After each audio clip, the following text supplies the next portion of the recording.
Now, here we have a bar leaning on a wall. We know that the length of the bar is 2 meters. It's sliding, and point B is moving to the right at 3 meters per second. So we know point B is moving in this direction with the value of 3 meters per second. Now, as I said, two decisions you have to make: where to put your local coordinate frame and to which object you want to attach it. In this case, I'm going to put my local coordinate frame here. I'm going to put it attached to point A. Doesn't matter if you attach it to a different point. In a lot of cases, not really. So I attach it to point A. I could attach it to point B. That would be X and Y.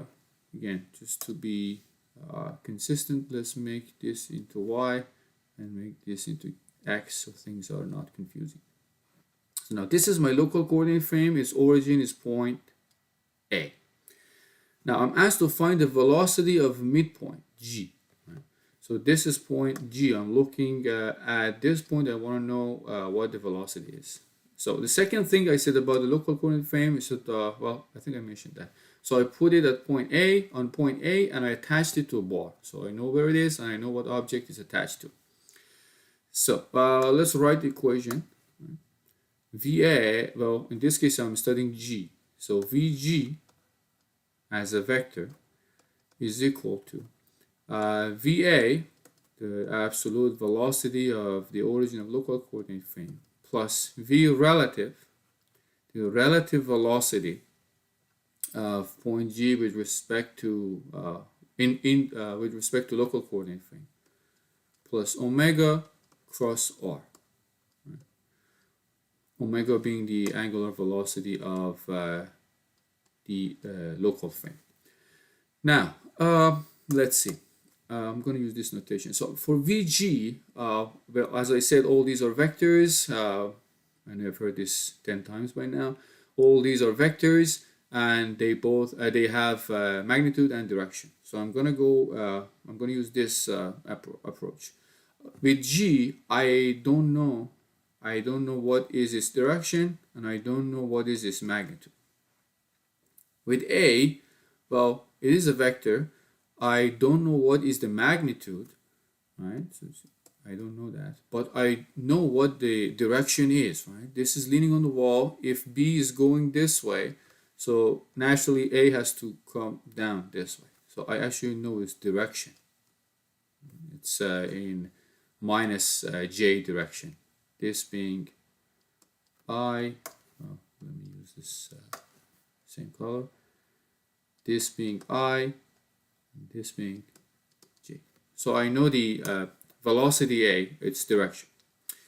Relative velocity, I attached the frame to rigid body, so G is not, point G is not moving with respect to local coordinate frame. So that would be 0. Omega cross R, well, I know omega, and R in this case would be from this point, right? Would be from origin to where point G is. So this is R. So omega cross R, well, I don't know omega, but I know R because I know the length of the bar. R is 1, which means I don't know the magnitude of this, but I know the velocity. Which direction is velocity? Velocity is perpendicular to R. So omega cross R, this would be the velocity of omega cross R for point G. That would be the direction of, direction of omega cross R. So I know its direction. Now, looking at this, when we have a vector equation, something like this, one is magnitude, the other one is direction, we can afford to have two unknowns. One, we can afford to have one unknown magnitude and one unknown direction. But in this case, typically, we have more than two unknowns. Right? We don't know anything about G, we don't know the magnitude of A, and we don't know the magnitude of omega cross R. So this is not working. This is not going to give us any answer. We don't have enough information. Now, But what we can do is that we can write this. We can study the velocity of point B because we know what the velocity of point B is. It's 3 meters per second. So we're given. So we should use the information we're given, or try to write the equation in a way that we can use the given information. So let's well, let me put this. Let's study point B.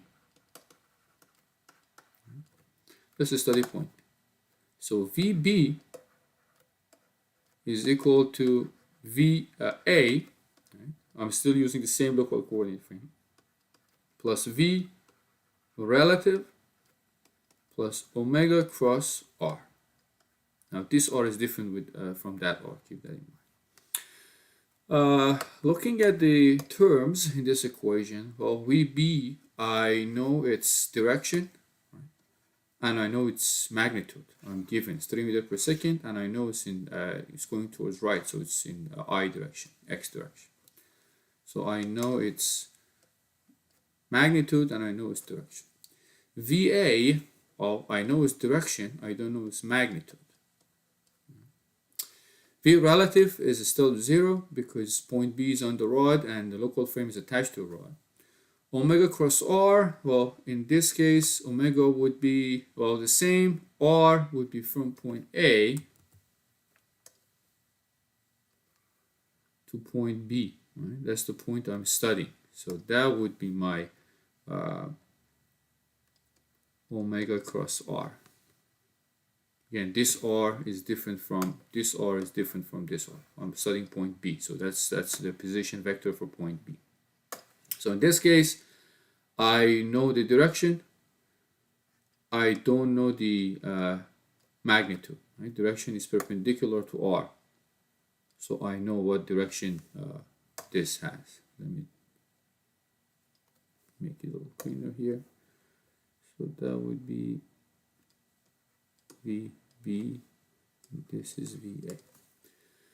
Now let's see what can I get out of this. So VB, well, these are vectors. Let's write them in vector form, or write them in IJ using IJ notation. Right? VB, well, is the magnitude of VB, whatever it is, times I, or magnitude of VB in I direction. Sorry. Right? This is VB going to right. VA is the magnitude of velocity, well, the magnitude of VA times the direction. Direction is coming downward. Right? If this goes to the right, this is moving downward, so that would be negative J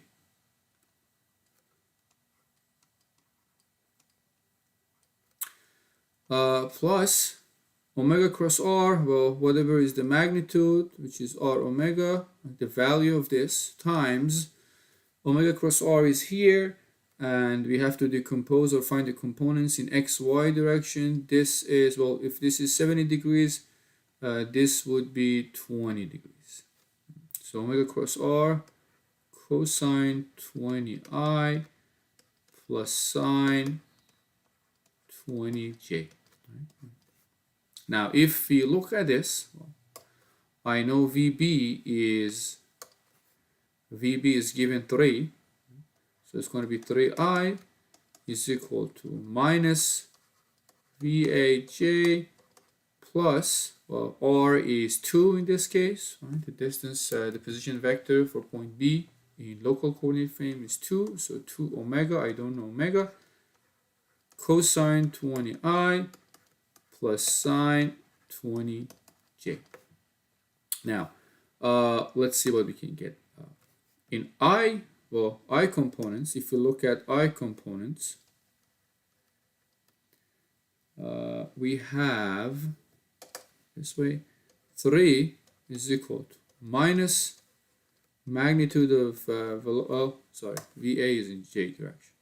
So we don't have that in I direction. We have 2 omega, the value cosine 20 degrees, which from here we can find omega would be 3 divided by 2 cosine 20 degrees, and if we do this math, we'll get 1.5962 rad per second, right? Which means this bar is rotating at this velocity around point A when the whole thing is sliding down. So this is here. After a few seconds, it comes here, then it gets there, then it gets there till it's totally horizontal. J component. Looking at this equation, so this is a vector-based equation, so basically it gives us two equations, one in I direction, one in J direction. In J direction, we have nothing on the left side is equal to minus VA, the magnitude of A, plus 2 omega sine 20 degrees. This gives me, I can find the magnitude of velocity for point A, absolute velocity, which is 2 omega sine 20 degrees. Well, I found omega from here, right? I know omega is 2, the sine 20 degrees, so plugging everything in, you'll get the velocity of point A as 1.0918 would be meter per second. Right? So now we know the bars or the local frame angular velocity, and we know the absolute velocity of point A. So knowing that, let's take a look at the equation we wrote at the beginning for point G. Right? So now we know VA, we know the magnitude and direction, and since we know omega, now we know omega cross R, both the magnitude and direction. So actually now we can use this equation to find the velocity of point G. Let's see. Let me go to a new page. So velocity of point G, the vector, as we said before, is VA vector plus omega cross R. Right? We said V relative is 0, so I can write it here. Now VA is, well, was minus VAJ, and then we have plus omega cross R, it would be R omega, the magnitude, times the components along X and Y direction. So take a look at this. Here we're talking about omega cross R. If you look at this, we have this here, which is 20 degrees again. So we can find the components. Omega cross R, cosine 20 degrees would be the component in I direction, and omega cross R, sine 20 degrees would be the component in Y direction. Going back. So that would be cosine 20I plus sine 20j. Right. We found VA. It was 1.0918, right? The magnitude. Or in this case is 1. The distance, well, position vector for point G is 1. We found omega. It was 1.5962. And, well, we can calculate cosine and sine of 20 degrees. This gives us Vg, the velocity of point G, middle point of the bar, as 1.5 I minus 0.546 J. So that would be the velocity of point G. That's what we were asked to find. So keep in mind, just to mention again, I started with writing the equation for, put the local frame here, attach it to a bar, wrote the equation for G. I didn't have enough equations for the number of unknowns I had. So I studied point B. I knew what point B, the value, velocity of point B is, and I used that to find the omega for the bar and the velocity of point A. Knowing that, Now I could go back to the equation I wrote for point G, and the only unknown there was point G's velocity vector, which I didn't know its magnitude and direction. Right? And I could find it. I could find the absolute value of velocity for point G, which was the main, which was what I was asked to do.